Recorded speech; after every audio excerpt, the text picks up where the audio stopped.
Good morning po sa ating lahat, sa mga nakisama sa International Coastal Cleanup.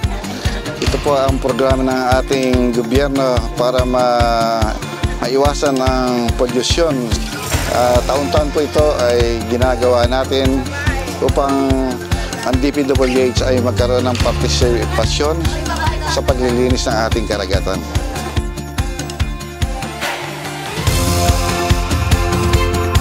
Napakahalaga po nito dahil napakalaki po na naitutulong sa ating environment. Maraming salamat po sa pagtulong sa paglilinis dito po sa aming barangay.